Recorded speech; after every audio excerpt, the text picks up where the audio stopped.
It's time for Pure Performance.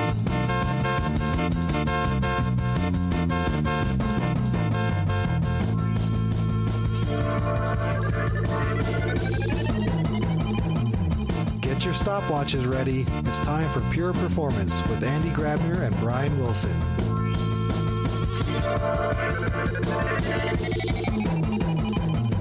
Welcome, listeners, to another episode of Pure Performance. And this time it's actually me starting the whole thing, and I can repeat what normally Brian is always saying. It's going to be another awesome show because I'm not a fortune teller, and I'm getting really close. How do you know that? Well, because I'm a fortune teller, just as you. I kind of inherited that gift. It kind of dawned on me. And I'm actually very close to my mic because I want to also sound a little godly when I reintroduce one of the gods of performance.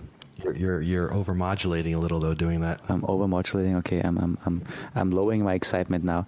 Anyway, Mark Tomlinson, our friend, is still with us, even though it's another episode. I know, but I'm glad you didn't die, Mark, in between. Yeah. This is the voice of the performance god. Oh, my God. So, Mark, in the last episode, we talked about DevOps. We started out with a rant, and then we figured out that actually it's not that bad, and a lot of people will get there. Some people may not. Yeah. And I think one of the promises of DevOps, at least the way I see it, is that people want to go towards continuous integration, continuous delivery, using new technologies to push out application changes faster than ever before at lightning speed, if you so will. But you actually proposed a little topic which I have no clue what that is all about. Do you wanna tell us about it? Is it a term that you just made up? I think so. Continuous acceleration of performance. What Yes, the hell is that? Are you marketing now and sales? All you have to do is put continuous in front of anything. Yeah. And Continuous car sales. Continuous nose picking. Yeah. The continuous is the hip. That's marketing. Just make it. It used to be cloud. Used to be anything was a cloud, right? Like cloud toaster, cloud bagels. Then it was Uber for a while. Right? Uber was also not only a cool company name, but everything was Uber. Yes. That's right. That's right. You have to add digital in there somewhere. So continuous digital acceleration of performance. Guys, if we back it up even to like the 1999, everything was. We still have it like eTrust, iCloud, iRadar, E and I as the. You know what I'm saying? E-Trade is still here. Everyone used to put an E and an I in front of things. Yeah. Now it's continuous and cloud. And I still don't understand Uber, the word, because is it just because somebody English-speaking invented the word and they didn't find the Ü on their keyboard because it should really be Uber, which is a German word? No. Yeah, there's that little two dots over it. The two dots makes it an Ü, which is a German umlaut. Yeah. Well, we're Americans, so we're lazy. So we don't. That's like a special key combination you have to learn, and we don't have it on our keyboard. And you'd have to learn they'd have to switch the keyboard layout. Hey, so Mark, continuous acceleration of performance. Fill us in. This popped up in a conversation. So truth be told, I did not invent this term, in order to persuade people to my way of thinking in the world. Because truth be told, I'm not a god. I'm not a performance god. Check your ego at the door. But I did hear this sort of recently, and they were talking about like accelerating development generally, right? So they were saying we can get lots of feedback. Let's say you're a full sonar shop and you get lots of feedback loops. There's another guy in our industry who's now at Amazon, Seth Elliott, talked a lot about data-driven testing, data-driven quality, and doing, again, sort of progressive feedback loops to make sure that you're building the right product, that you're getting the right kind of feedback, what's working, what's not working, and drive the backlog instantaneously and continuously based on, and that accelerates development. You can actually move faster, smaller chunks, faster feedback. And I like that idea. And we were having the conversation about how to pull actual performance practices into continuous integration and continuous development. Now, this has been around a while. I mean, if you think about test tools, performance test tools, getting unit testing tools, getting plugged into Jenkins and Travis and TeamCity and Bamboo and all of these things, that's pretty common. And in fact, it's very common if you're a continuous shop. What's not so common is that that you start getting performance measurements of some kind and performance information annotated in your feedback. And there's two ways that I see people thinking about this in terms of acceleration. One, if you're lucky enough to have a user story where the product owner, tech product owner, or even the business people actually know that there's a performance requirement and they're not just reacting to an outage. They actually proactively are like, we really want this to run fast. And they get explicit about it, not just, assuming, Andy, that you're the developer, you know everything there is about performance. I just assumed that you were going to make it go fast. So moving forward, if a developer knows that they have a response time objective, a throughput objective, a concurrency objective, something like that, they will write the code differently. And so integrating a measurement of some kind in the component level in the early testing and accelerating the frequency with which they get that measurement. So every functional test, every unit test, every combined unit test where you integrate several different component calls. Obviously, then in your more elaborate regression suites, full-on load tests, pre-production load tests. And those loops, those feedback loops, run faster. And as we add more measurements on each loop, they get more context and more information about performance, and it accelerates. Because the more information they get about performance, hopefully the idea is they spend less time screwing up performance. Mm-hmm. So we can accelerate the speed with which we put code out and its performant code. So it contrasts this, the thing that always lights up for me is the contrast to, all right, in the old days, a developer may write the code and get almost no performance feedback until it actually goes into production. And by that time, they may have quit. They may have moved on to another team. They get pulled into prod for triage, and they're like, was I drunk when I wrote this code? This is horrible. Who wrote this? And of course, that latency is decelerating performance. So that's kind of the general concept that I picked up from these guys is accelerating the feedback and the frequency of the feedback in the normal loops of feedback. Yeah. And I love it. I mean, that's basically what we've also been promoting for a while, getting more performance metrics out of your tests that you hopefully already execute, and then use that to stop the build earlier instead of pushing everything through to the whole pipeline where you have a long-running test at the end that may take an hour or so. But if you start pushing not only one build per day, but one build per hour, or even one build per commit through the pipeline, and the load test at the end takes an hour, obviously you cannot scale that. That's why you need to fail faster. This is also what Adam Auerbach from Capital One said, shift left performance, and many others are doing the same thing. So now, Mark, here's my question though. If we are asking people to measure more, how do we make sure that they're not getting overwhelmed by too much data? How can we make sure they understand what they're looking at? Because, to be honest, I mean, not everybody's a performance expert. Mm-hmm. So just adding more measures to, instead of green, red, functional, now we give them 10 additional measures on these tests. I mean, do we not overwhelm them? What I'm seeing, and at least from what I'm observing, like I mentioned, for a lot of times, there aren't explicit objectives for performance written in the story or even as the attributes to a story. And that's where you would see the presumptions about security and performance, the non-functional world.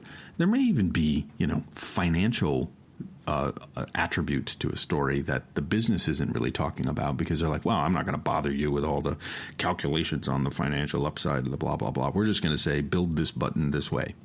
Mm-hmm. And so you're even, taking risk in abstracting business, sort of, I want to call them non-functional context about the business from a story.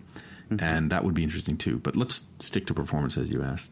I think if you're lucky enough to get some explicit objectives, response time, concurrency, throughput, number of users, or even to scale the system if it's a performance story specifically, then you don't have to overwhelm people with all the data in the feedback loop. You could still gather all of that data. I mean, you look at the infrastructure of the Dynatrace agents, and I mean, you're getting all the data is there, but you may only choose to pull certain values back into Jenkins or back into the dashboard that the developer or the development team, whoever, all the people involved, that they would see. And my common suggestion to people is, if you publish a number of some kind and nobody cares, no one changes what they do based on that number, then stop publishing the number. Mm-hmm.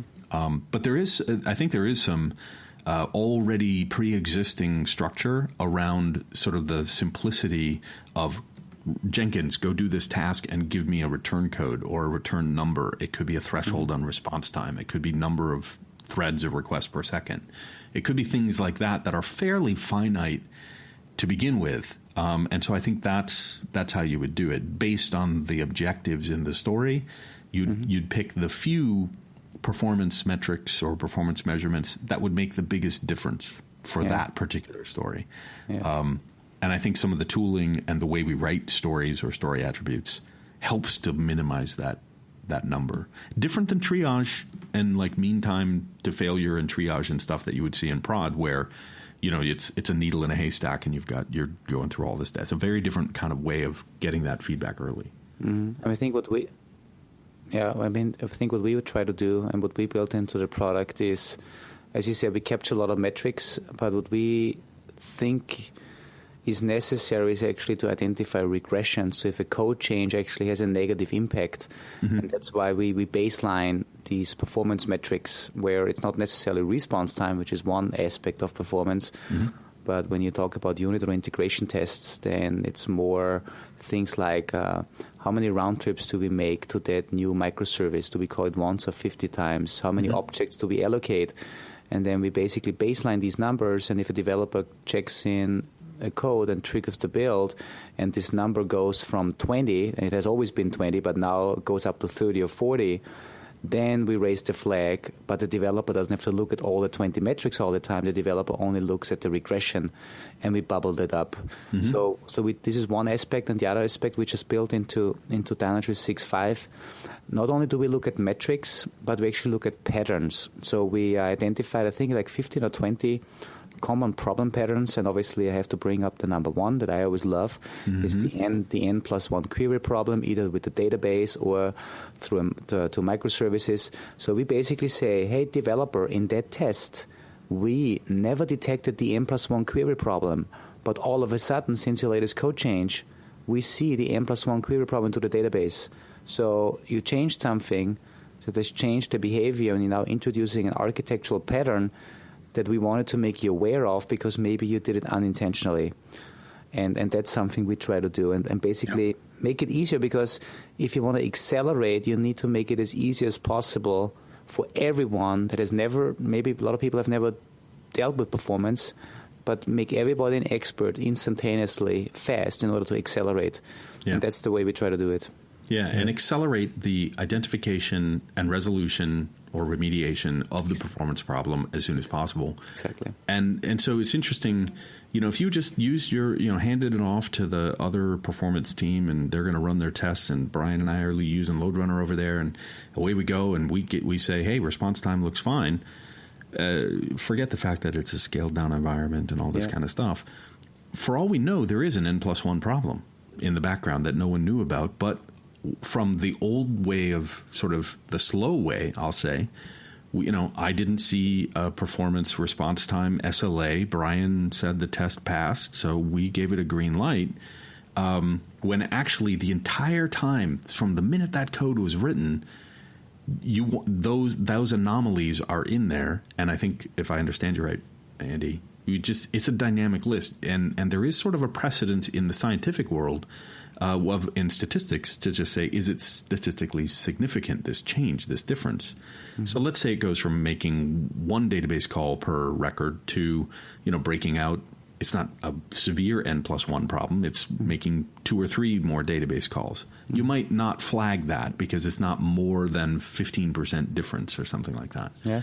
But if it went, like we've seen with some of the N+1s, if it goes from making 1 or 2 database calls to 1 or 2 calls, and then boom, it's making 10,000 more requests and round trips. Wow, that's way over a 15% difference in that metric. Yeah. Now we're going to bubble that up and prioritize and sort that list and say, hey, pay attention to these things, red flags.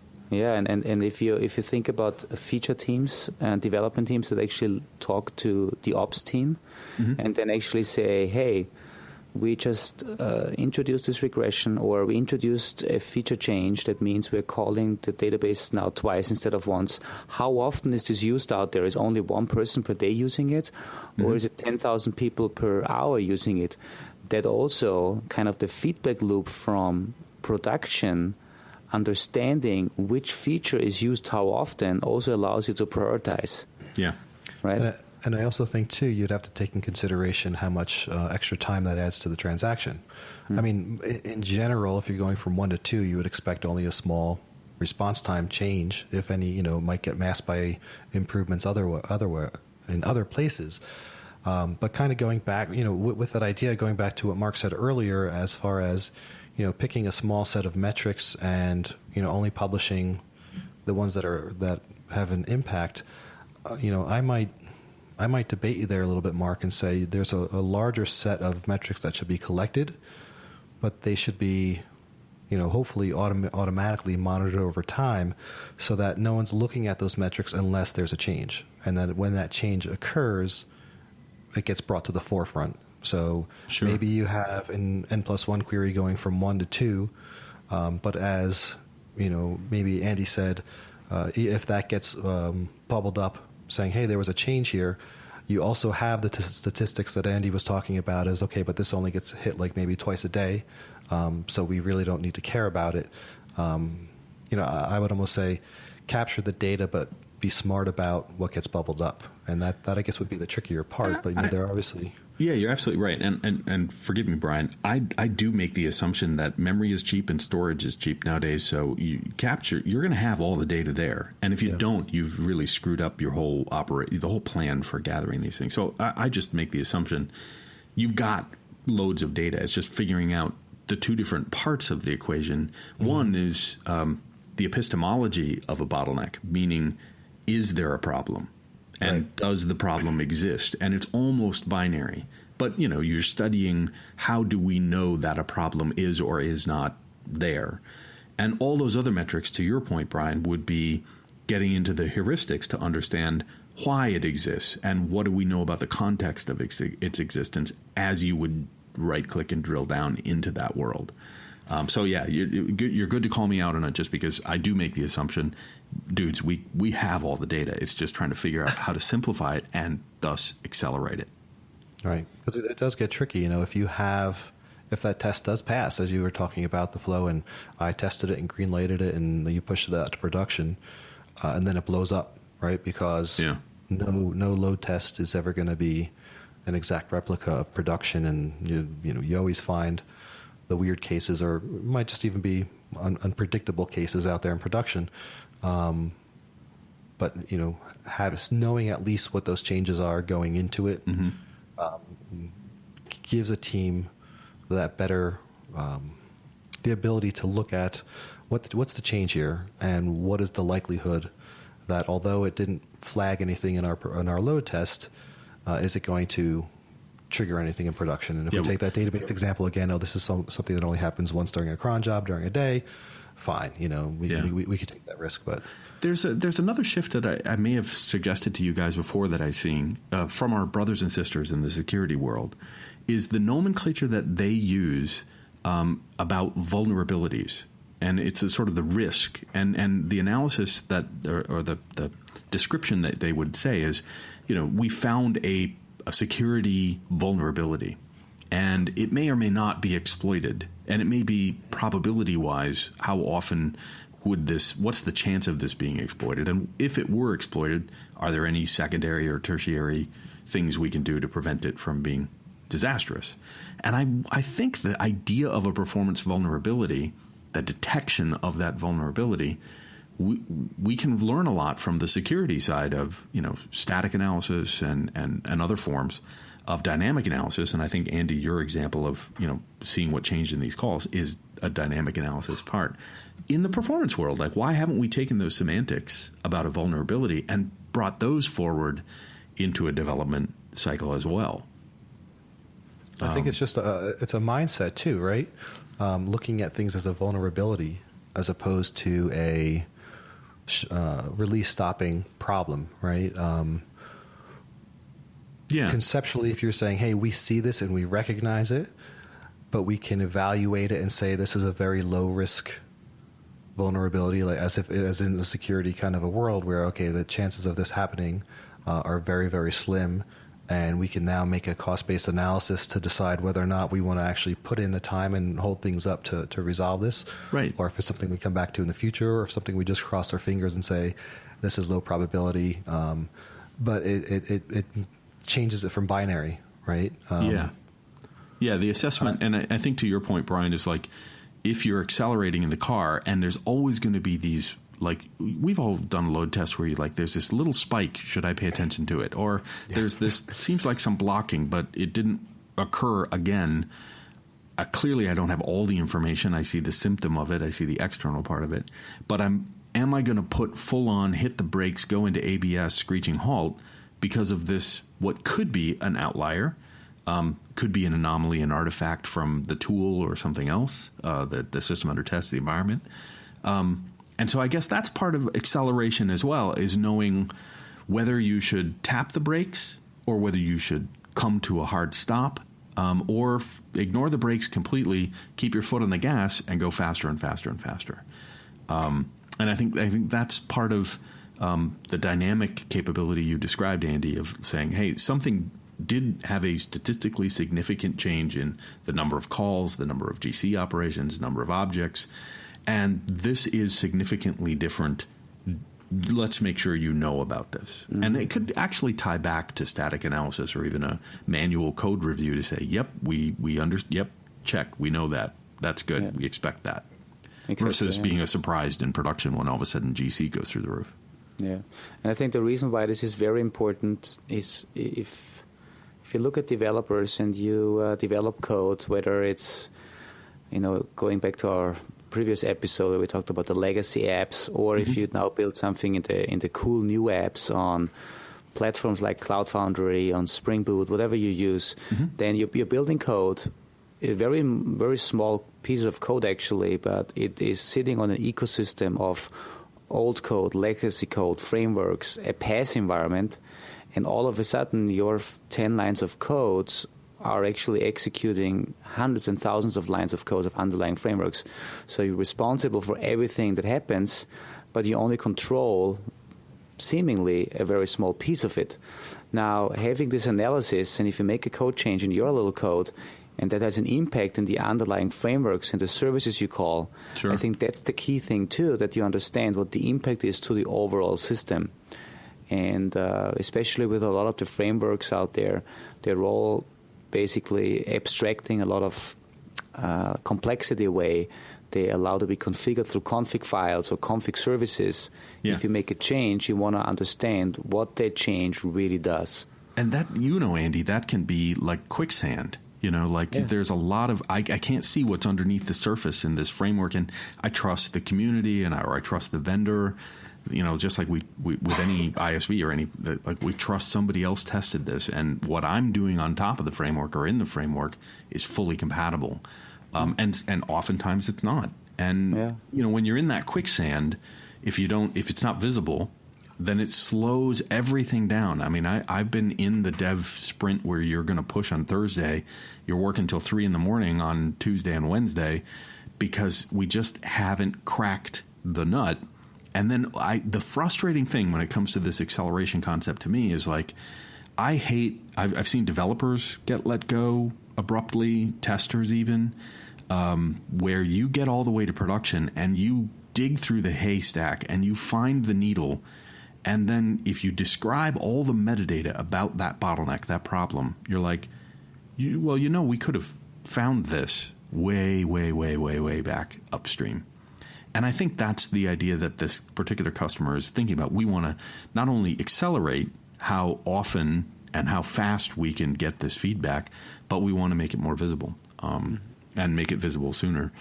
So that you don't have to be a master. The old days like me, I was like, I know. Remember, Andy, we did, here's the top 25 counters for .NET, and you must monitor them, and the old monitoring stuff back in the tools. Mm-hmm. You know, it's like, well, there are hundreds of thousands of different monitors all across all the different components.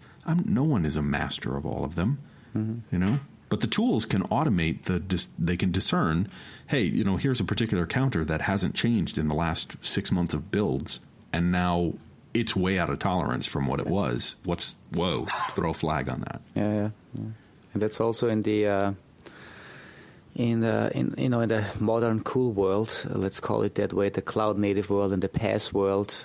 You will end up with systems that are no longer monolithic, but they potentially talk with 10,000 different processes on even more Docker containers spread across infrastructure. So this is also what I think not only we, but a lot of the tool vendors also try to do, try to apply artificial intelligence on all of the data we have, and instead of sitting there as a performance engineer or a developer or an operations guy to look at 10,000 metrics, trying to figure out the correlation and what's abnormal, you know, we need to have a different approach as well from the tool vendors to say we are applying some artificial intelligence on the metrics, but the way we can do it better is actually by understanding how these components of your software talk with each other, how are they related with each other, and how were they talking with each other before you made the latest deployment change, before you sent out that email campaign and got 50,000 more people on the page. So this is stuff that, you know, at least we try to solve, and I'm sure other vendors are trying to solve this as well. Yeah, and then of course there's like iRobot, and then the robots become self-aware. Exactly. Isn't that? It's no longer artificial intelligence; it's just intelligence. Or becoming self-aware, isn't that another? Yeah, isn't there another big movie with that, with some guy from Austria. There's the one with the There's the one that with metal the guy. He's metal, right? What? The metal guy, and he goes, "I'll be back." Oh, this guy. Yeah, no, Schwarzenegger from your home country. There, I was just trying to be stupid about it. Well, there's the one with Haley Joel Osment, the Spielberg movie. Oh, AI, the movie. Right. Which had these creepy mommies and like personality disorder. Like the little kid wanted to find it, the robot wanted to find his mommy or something. Yeah. That just got sick after the fourth time I heard him say it. I'm like, I can't watch the rest of this movie. Wasn't that the one that was a Kubrick film that Spielberg ended up doing because Kubrick died? Yeah, it was something like that. Right. But it was the Blue Fairy. I want to find the Blue Fairy, and I'm like, oh my god, you're just gonna shut up, kid. The Blue Fairy. I mean, you're a robot. I'm not going to hurt the robot's feelings. Does the robot have feelings? Just I don't care. Shut up about the Blue Fairy. There's no Blue Fairy. Asimov has a lot to say about that, doesn't he? Hey, let me guys. See, Eddie always brings us back on track. Let me get you back from fairy tale land to the real. You're the guy. You brought up AI. I just went with it. I know. In where I come from, it's not AI. It's AOOA. Oh, that's true. Yes. Yeah. So, to kind of sum it up and to kind of conclude, continuous acceleration of performance means faster, tighter feedback loops, because we want to make sure that developers immediately understand if they basically made a bad code change that potentially breaks things, right? Yep. Mm-hmm. That's great. And I think what I like a lot is the shift left performance concept, leveraging your existing functional tests, but then also going into the other side of the pipeline, looking at production data, and when you deploy something, you understand what is the impact, and also use that data to prioritize what you're doing next. Yeah. Like the example we had earlier. Does it really matter if the one feature that is executed once per day is now executing 10 database statements more? No, nobody cares about it. Yeah, right? And it may not be of significant impact. Yeah. And again, this is sort of that individual experience of being an engineer who's used to you're given a whole phase. You have veto on the release, gatekeeping, classic quality gates, and all this kind of stuff from the old ITSM world, and previous methodologies before then. All of that kind of gets set aside as we're like, look, we can know all these things about performance in the new world, and we can gather this information without being hung up on, you didn't test in a prod environment, you didn't use my magic tool, and all those kinds of things get checked aside and built in a new way using the new tools. And to me, that's the opportunity for any old dog to learn new tricks, and I think that's cool. Mm-hmm. Yeah. The only thing I wanted to say is, only because there may be people of different experience levels listening. Yeah. Just to reiterate the fact that when we're talking about performance, we're not talking about, there's the difference between load and performance, which we kind of talked about in another show with you. But performance is not necessarily load, and oftentimes it's under no load. So this is obviously any kind of load that you can shift left is always good to do. That's usually a lot more difficult of a task, but we're not talking about trying to, hey, I got to go figure out a way to shift my load test all the way to the left. I have 50 scripts that I have to run and maintain. No, this is more about, understanding the performance of your code based on key metrics and values and all that, and tracking those throughout the cycle so that when you do get that into the load test, you can more easily discern, okay, how does this translate into volume? But it's not trying to push that full-blown load test all the way to the left. That's right. Cool. All right, well. Hey, can we wrap it up? Yeah, Andy has to do the closing now because he did this. Yeah. Actually, I want to have the last word because I have to say a big thank you to somebody. But I want to get you the chance first to say goodbye to the audience before I say my final thank you. Mark. What do you want? What do you want? You say thank you, listeners. Show people you have gratitude for them listening to you. I have an incredible amount of gratitude for the fact that people are listening to this. Awesome. Here.